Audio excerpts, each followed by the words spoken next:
Dean Thomas, and week 5 is officially a wrap. Things are not looking good for Team McGregor, but we're going to break it all down for you in moments. We have Coach Iron Michael Chandler joining us, as well as this week's winner, all the way from Ireland, Brad Katona. We also have exclusive bonus footage that you won't see anywhere else. So get ready. After TUF starts right now.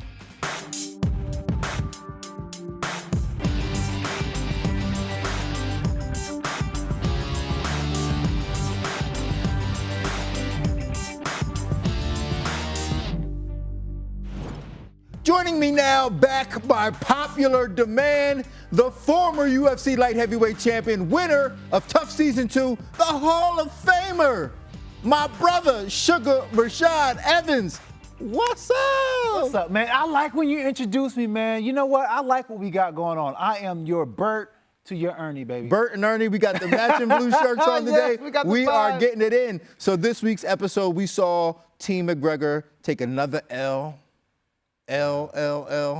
Brad Katona pulling out the victory for Team Chandler. At this point, what should Team McGregor be thinking? I mean, that's 5 losses in a row. How do you think the mentality of those guys are right now? Well, the morale's got to be poor. You know, the hardest thing right now that McGregor's got to do is he's giving everything. Like, I've been watching him, and I've been really I think I was a little too critical on him at first because he's kind of a really good coach when you look at what he's saying to these guys. You know, he's meeting them where they're at. He's going to their house, trying to get them, you know, with the whole the game that they're playing with the rowing game. You know, he's trying to build some team camaraderie. And the thing about it is the fact that it's about the why at the end of the day. And when you have the guys who are the prospects, their why is not as big as the veterans who just had lost their chance of the UFC and their contract with the UFC. So their why is outpowering the prospects' why.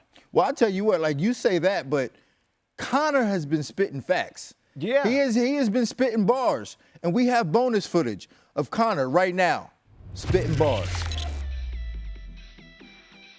None of them's here because I don't want to talk about this. I don't give a if they win or lose. It's not about that for me. Yeah. Obviously, we know what we want, but I don't care. I actually do not.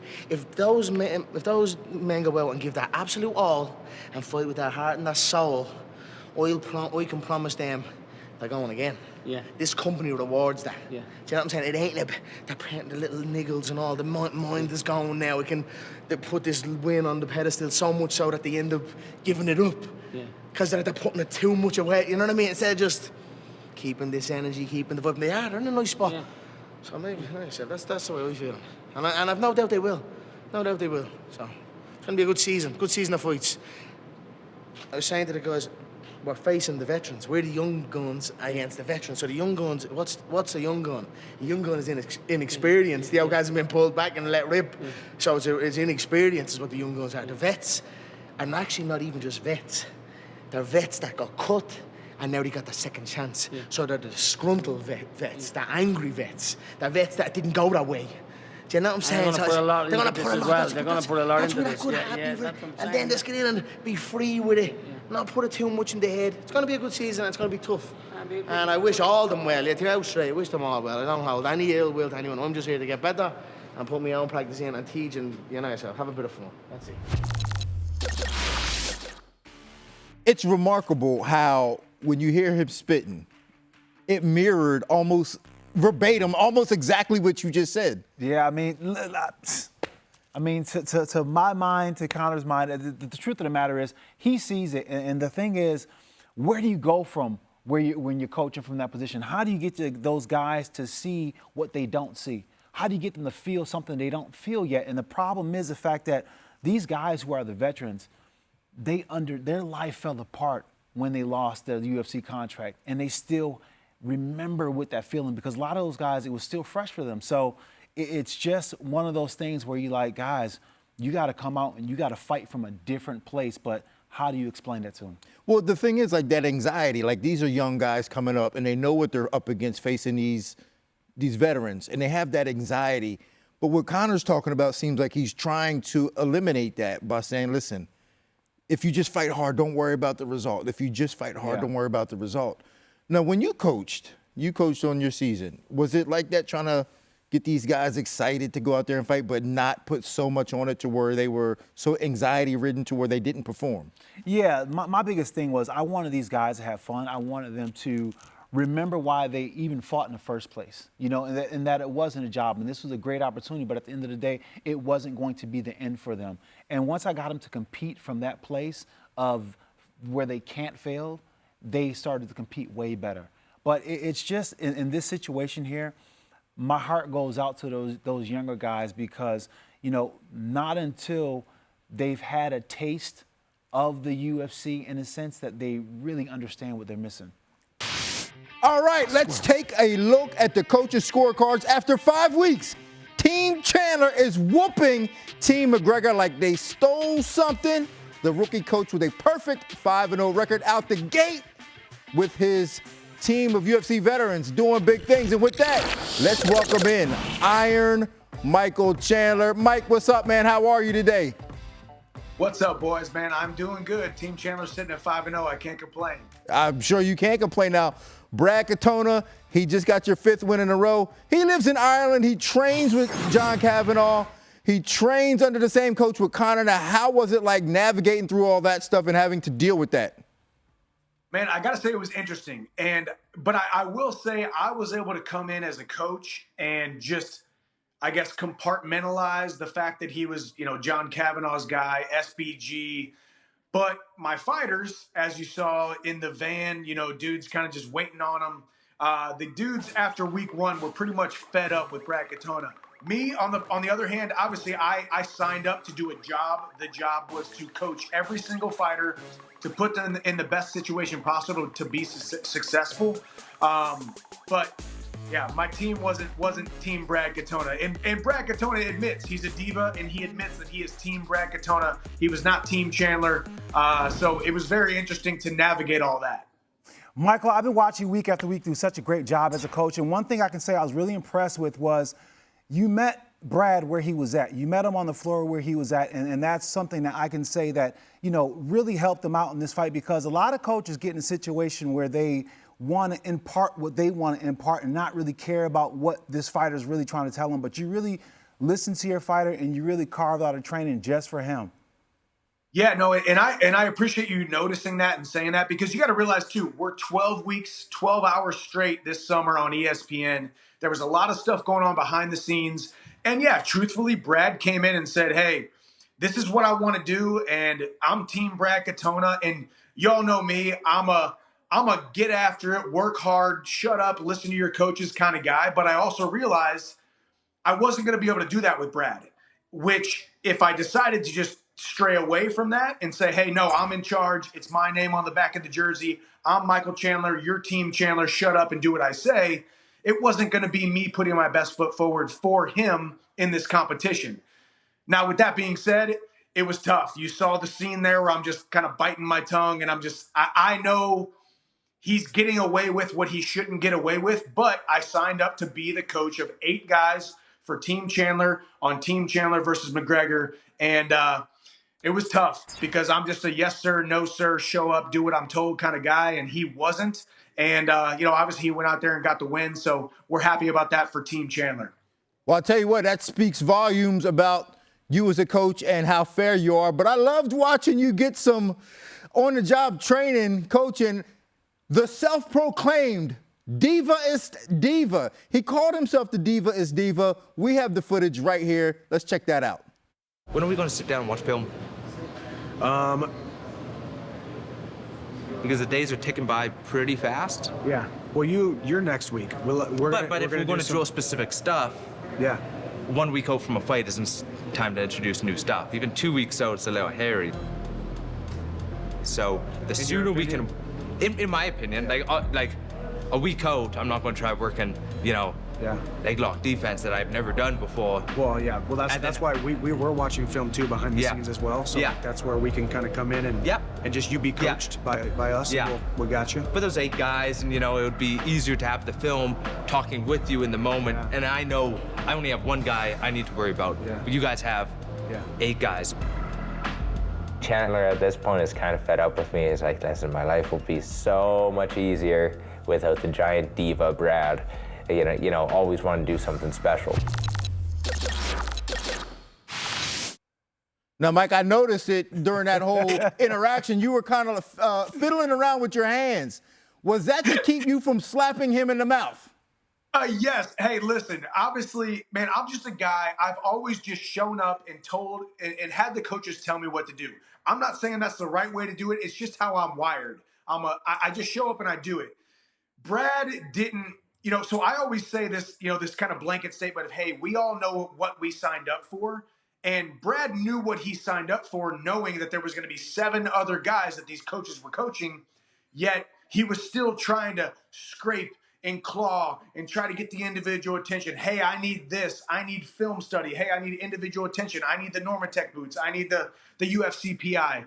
And as you said, I appreciate what you said, the sentiment. Yes, I did try to cater to his little needs that he had that were so far and above all my rest of my team.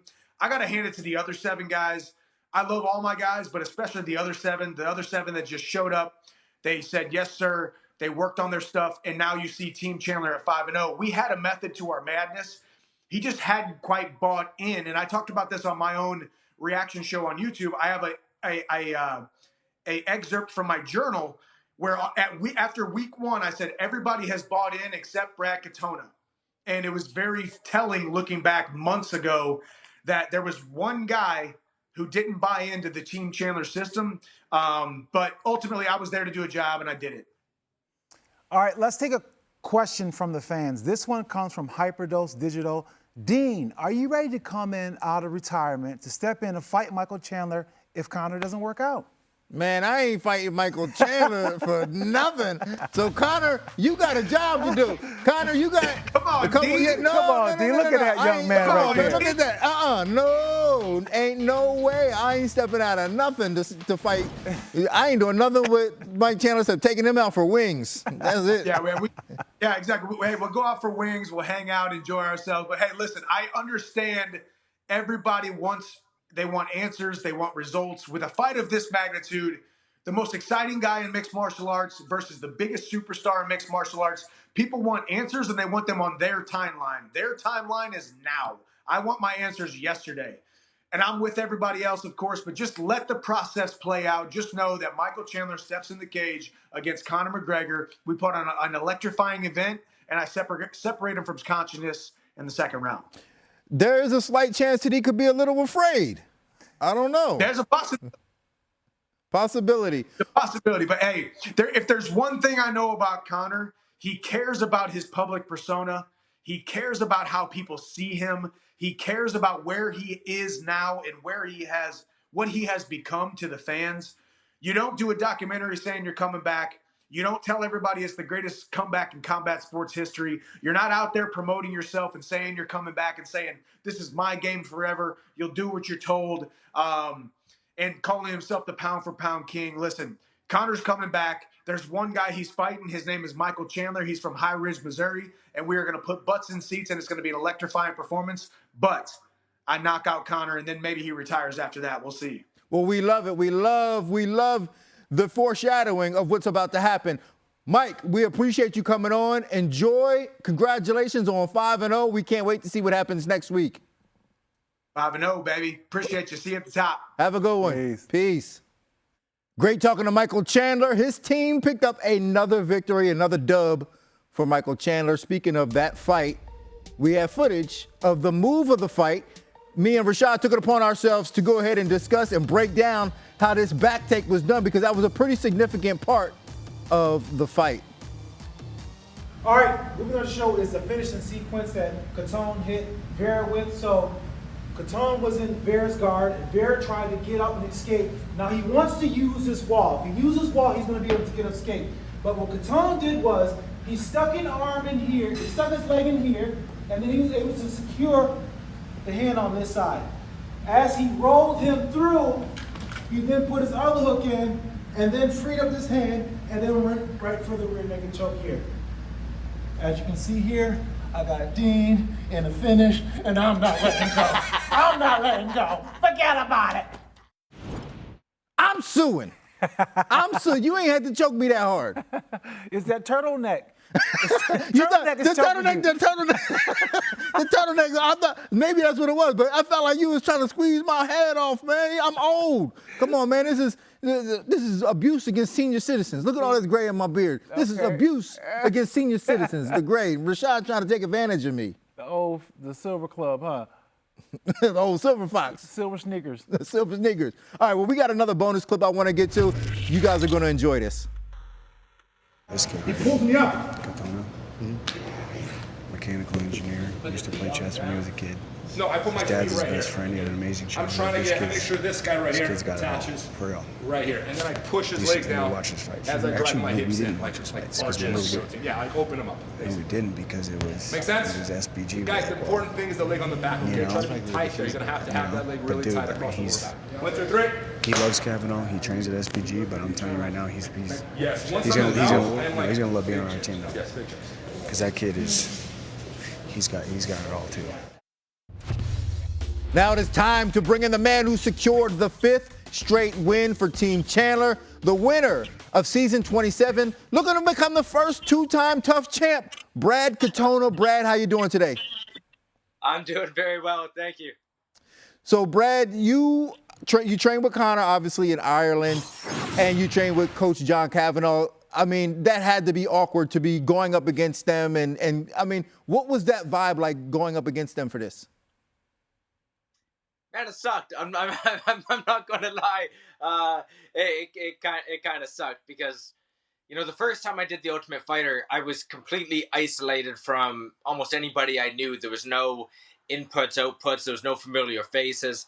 This time, you kind of have this carrot dangled right in front of your face, which is familiarity. You know, you have my coach, my nutritionist, teammates coaching against you, guys who've coached me. Owen Roddy, I used to do a striking class at SBG when he was with us. You know, so to have him against you and then Connor cheering against you too, it wasn't fun, but thankfully we got the result, and that's all that matters. Now, you've had great success on season 27, obviously being the winner. Now, coming into this season, was there some things that you kind of want to avoid, and one being like the whole team aspect of everything? No, I didn't necessarily want to. I knew there was always a chance that I could be on Chandler's team, almost a 50-50 chance, and quite frankly, on the Ultimate Fighter, in my head, what can go wrong will go wrong. For example, you know, the first time I was like, man, the 2 best guys in the house besides myself are Kyler Phillips and Bryce Mitra, and I drew both of them in the house. You know, this time I knew the best guy, or the best prospect in the house was Carlos, and I drew him. You know, like that's just the road Brad's going to get, and that's okay. So I didn't necessarily want to avoid a team dynamic. I was more worried about avoiding anything that was outside of my control that would get in the way of winning. And, you know, when those small things was a cut on my first team practice. They didn't show it in the episode, but that was the reason why I wasn't doing some of the practices, was I had a small cut. Now, Michael Chandler would probably train with 1 arm missing, you know, like, but for me, I wanted to baby the cut, a judgment call there, and that's where we kind of had some disagreements. But, you know, after 1 day of disagreements, really, he gave me everything I could possibly need, and all the coaches gave me everything that I possibly could need. You know, obviously there was a important dynamic between you and your coach, Michael Chandler, and there were times that it seemed a little tense. How were you able to deal with that tension being with him, you know, considering you was like, listen, I got to worry about 1 guy. You guys got 7 guys. But how did that work out for you? Well, quite frankly, it worked out extremely well in hindsight. It was uncomfortable in the beginning, though. I had to advocate for myself.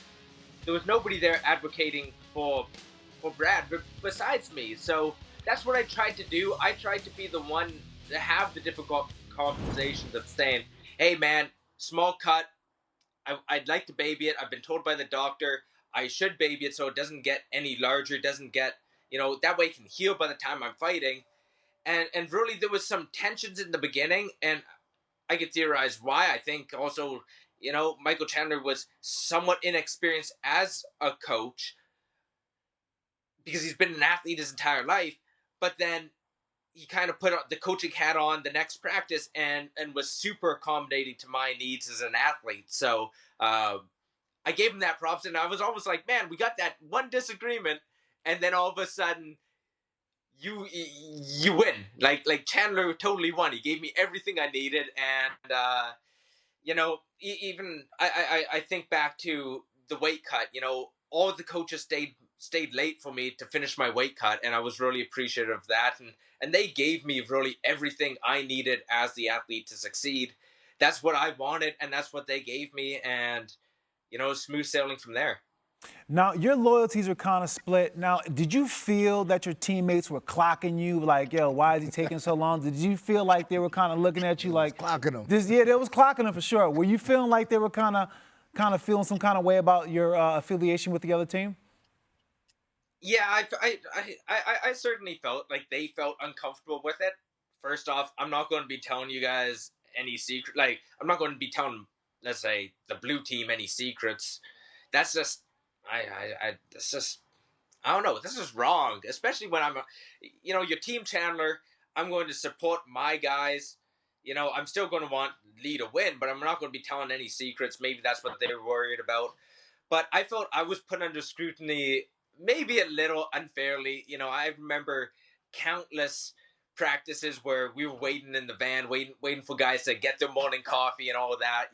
But sure enough, I take an extra five minutes afterwards, say hi to my coaches. Now that's on me. That was a mistake. I didn't realize they were waiting.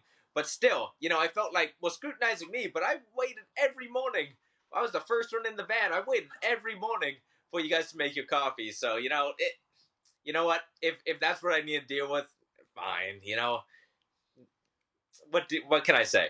Brad, I got to tell you, man, you look so much better now than in some of them clips. Your face just looks more full. And I'm just glad that you're able to eat now because you look kind of scary in some of the other clips, which brings me to my next point because you look good now. And I'm not hitting on you, but you called yourself a diva. Now, yeah. Are you a diva, and how did your teammates respond to that? Man, good question. So, first off, I'm glad I look so much better than Skeletal Brad. That wasn't a good look. I'll just be upfront. I didn't have the same notice for this season of The Ultimate Fighter as some of the other guys. It was very short notice, and so it was a bit of a panic to get down to weight, and I think that reflected in my first performance. But I do get a chance to rewrite that and really show what I feel is the true me. But am I a diva? I don't think I'm a diva. But I knew how they were viewing it. Brad doesn't want to do practice. Brad, wants to stay late after our gym session to cut his weight. Brad wants, I don't know, maybe to watch video work, a little earlier than the other guys. To me, I felt all those were advocating for my success. What do I need to be successful? Well, I don't need to start drilling, 5 days out from a fight, stuff that I haven't seen before. That's not going to really help me in the fight. I'm not going to have the confidence. And Dean, you know yourself. You're a coach. You're not going to show your athlete anything new that close to a fight. 2 weeks is a stretch, even. At that point, the road's been laid. You're as good as you are. And now it's just kind of avoiding injury and making weight. So that was my mindset. And so the earlier I could get, having watched the video, with my coaches, we could start the drilling earlier. And maybe that's where I feel the other guys thought I was being a diva, but I was going, man, I have needs as an athlete, and I'm going to stand up for those. And I don't know how, if anybody else would have those challenging conversations. Well, okay, Diva Katona. It's like, I'm just kidding. I'm just playing with you. I'm playing. Come on, man. Listen, don't beat me up when you see me in the streets. But I am rooting for you. You fought tremendously. You look great out there. Looking forward to seeing how the rest of the season plays out for you. And best of luck to you, man. Thank you for coming on the show tonight. Thanks, Brad. I appreciate it, guys. Thank you very much. That was Brad Katona, self-proclaimed diva. I mean, I don't know why anybody would proclaim himself a diva, but okay. All right, so in light of this, we wanted to have some fun with this. I wanted to talk about some of the more diva-esque type personalities in MMA, and we came up with our own, very own Mount Rushmore of diva. Rashad, who was on your Mount Rushmore of diva? Oh, man, well, Dean, you know, I hate to do this, but, you know, I got McGregor, I got Covington, and I have my boy, Suga Sean O'Malley. And listen, I got good reason for Overeem. I mean, Overeem, when he came to my team, Overeem had his own special practice, boarded up with all kinds of mats, and only his selected few group of people can go in there and train. One time he said, "Oh, Rashad, you're cordially invited to training practice at 9:30. Show up sharp. I know you like to be late." And I'm just like,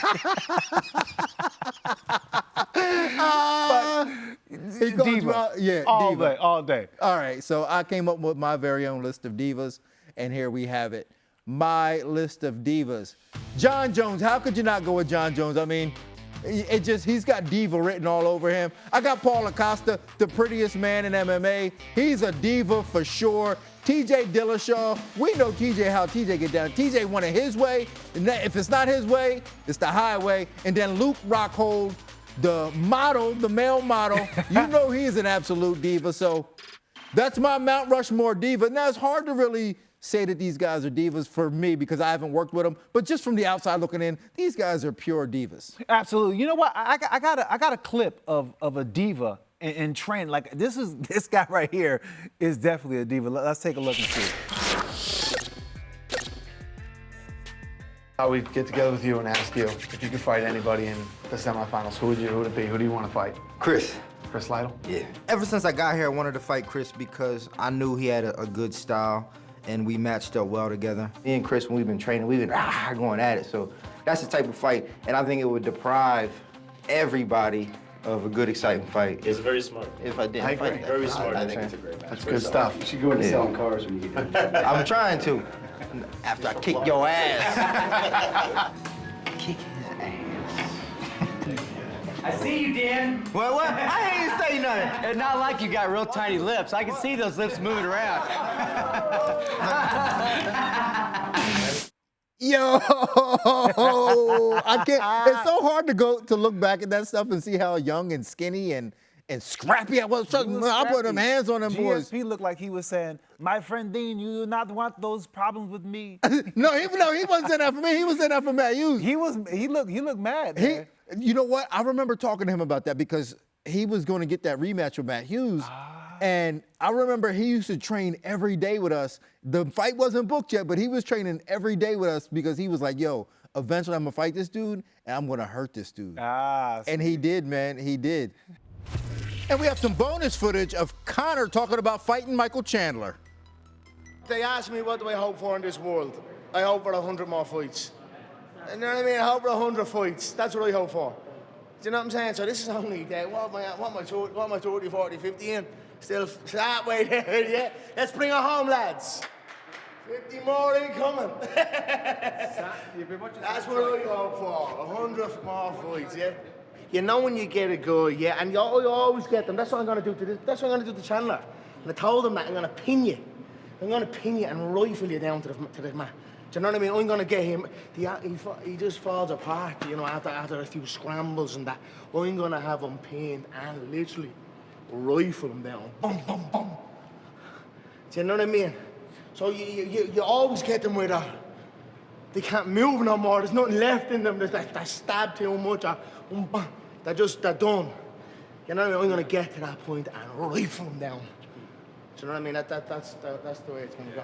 But anyway, so what it is, but you can do anything. Yeah. You can actually do anything. I just want that for the visual and for the blade and the highlight reel. You know, Rashad, watching that clip, I really want to watch Conor fight again. Me too. I mean, just watching it, like he talks about like pinning guys and setting them up and being able to like in execution style, like I got you here. You can't go this way. You can't go that way because I got you and I'm going to rifle you. I'm going to sniper you. And we've seen him do that before. Yeah. Chad Mendez, Diego Brandao, like a bunch of guys, we've seen him do that before. Yeah, he's such a strategist, and this whole scene is playing to strategy mindset. And one thing I've learned about him during this whole Ultimate Fighter is just the great mind behind Conor. He's got a pretty good mind when it comes to fighting and when it comes to how to implement what you're going to do in a fight. He's got a good mind for it. So now we're pretty far removed from your fight with Rampage. I don't think you guys are going to be rematching anytime soon, but what was your strategy going into fight Rampage? Well, I poked the bear. I knew I had him mad. I knew I had him agitated, and I knew I had him wanting to kill me. So that was the whole main reason with the whole trash talking. So I knew if I hit him up top, he was gonna react and he was gonna roll and try to hit me with that rolling left hook or rolling right hook or whatever side I hit. So it was, for me, I was just trying to stay elusive. I was trying to stay low. I was trying to be quick. I was trying to just frustrate him. And then through the frustration, I was gonna break him down. That's the old Rocky and Clubber Lang. That's get him mad. Get him mad. Well, it all worked out for you. But now, let's go to the best moment of episode 5. My mind is specifically concentrating on the task at hand. Oh, da da da da da da da da da da da. Take his cap off one of those kicks. Oh, da da da da da da da da. Here we go, son. That's it.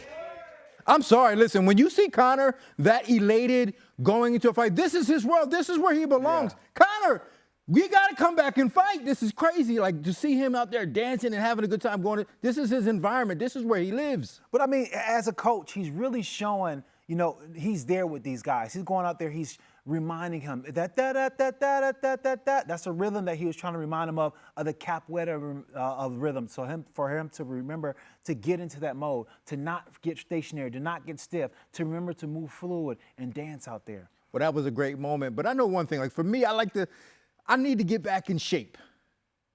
But I need to be incentivized to get in shape. Okay. So I'm watching these guys on the row machine. I'm looking like, you know what? Maybe that's an exercise I can do, but I needed to be incentivized. So Rashad and we took it upon ourselves to have a rowing competition to see who could row the most.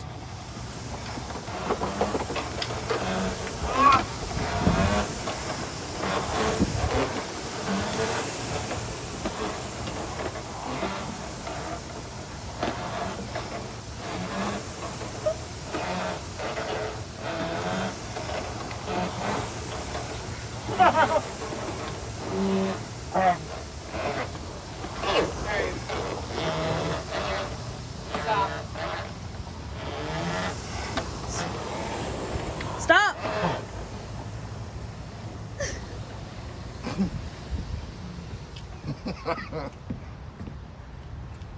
I won! You know, I think you cheated. I cheated. I think you cheated.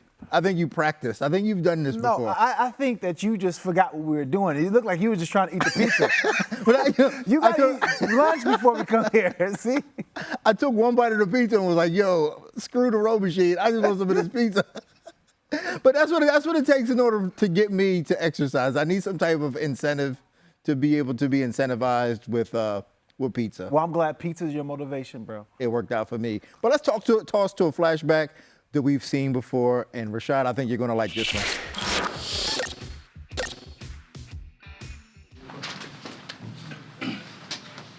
Rashad, to be honest, I'm going to tell my guys never to act like that in the octagon. I must use you as an example of what not to do. Fight. As far as what? Showboating. I hate it.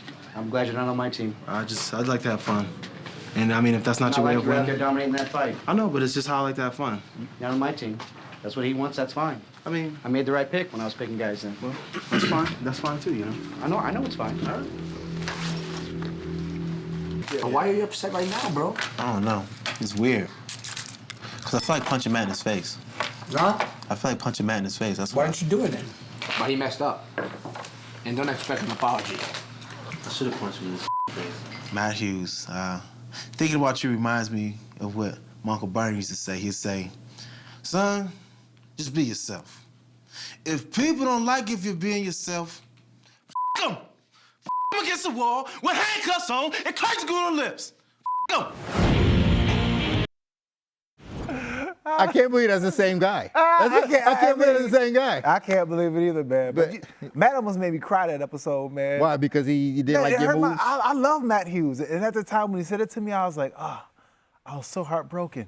But hey, man, listen, I can't front, man. Matt Hughes was 100% wrong about that. Like, you have to be yourself. Like, as a fighter, you have to be yourself. Like, if you try to put somebody into a different box that they're not accustomed to, you're going to get a worse fighter. Absolutely. And I felt like that's what early MMA was. It was about putting you in a box. This is how you had to be. But it seemed like the generations that passed after that has been more about liberating and just being themselves. I mean, think about it. Could you imagine if they were like, okay, Anderson Silva, you can't do this? Like, what would we have if we didn't allow fighters to be themselves? We wouldn't have Conor McGregor. No, we wouldn't. Because Conor McGregor is supposed to be, in that cookie cutter mold. Like, we wouldn't have that. Right, exactly. And you know what? Here's the thing about it. Early out, you didn't know what you didn't know. And I feel like with the UFC early out, they were just kind of like, this is the frame, this is how we should be, and this is how the guy should act. But it's like, nah. Well, I mean, I'm all familiar with that. Like, I'm so old.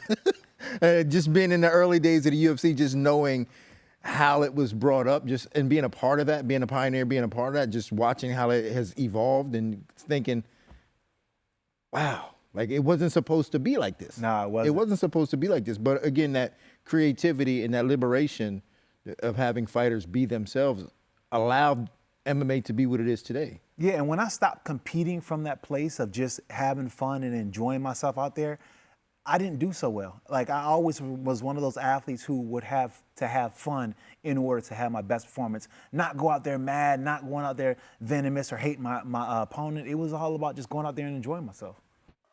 Lots of fun stuff happened in this week's episode, and we have the memes of the week. Let's take a look at these.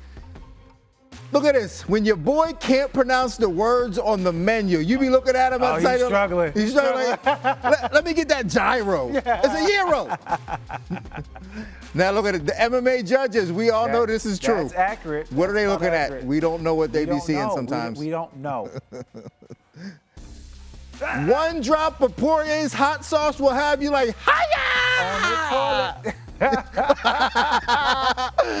Dana White watching Jared Cannonier tell the media he doesn't fight to entertain. Hold on now, what are you in this business for? Are you kidding me, bro? Yeah, dude, what are you saying? Even if you thought that, don't say that out loud. Now, how I smile at work on a Monday morning. I hate Mondays. Oh, man. Uh-oh. Michael Chandler showing it how it is.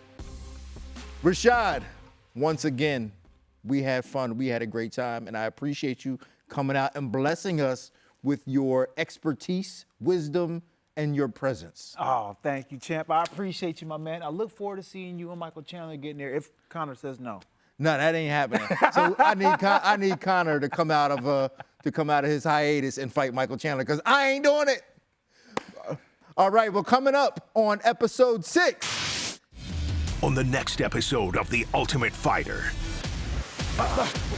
After 5 straight losses, Conor pins his hopes on his top-seeded lightweight, fellow Irishman Lee Hammond. Bum, bum, bum, bum, yes, stay. Bum, bum, bum, bum. That's a nose breaker. Long, rangy, been around the system and been training under us a long, long time. So he's more than ready. Standing in his way, Team Chandler's veteran finisher, Kurt Hollabaugh. I'm calm, I'm ready to step in the ring, hear the cage door lock, it's time to fight. With a spot in the semis on the line. Yeah! It's a high-stakes matchup that leads to mayhem at the Apex. I'll break your nose, you little fool, you. Come on. Yeah, what little belly, I'll take you, little take you.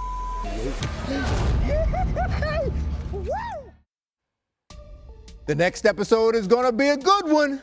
Check it out Tuesday, 10 p.m. Eastern on ESPN and ESPN+. Then stick around for After TUF, because Season 18 winner and former UFC bantamweight champ Juliana Pena is with us next week to break down Episode 6 on ESPN+, YouTube, Facebook, and Twitter.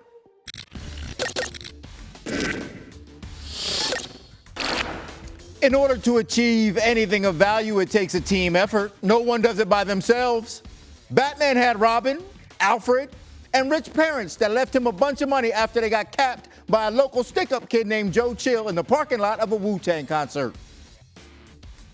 Well, that's my story, and I'm sticking to it. The point is, no one does it without a team. Team Chandler, even in the short time, was instrumental in the win of Brad Katona this week. But in MMA, we tend to sentence fighters to a lifetime of loyalty all because they were part of a team. And that sucks. Look, this is your career, and being loyal won't always serve you. I know dudes that cheat on their girl but stay loyal to the fight team. Look, you don't get many opportunities, and doors close fast, and you have to move swiftly, even if it means moving on from your team, because loyalty won't feed you. Now, I ain't never ate no loyalty sandwich. So fighters, never take advantage of anybody, but you have to do what's best for you, because loyalty is not a transactional currency in the fight game. Until next time, I'm Dean Thomas, and I am not here to give you a problem. I'm here to give you some tough love. Have a good night.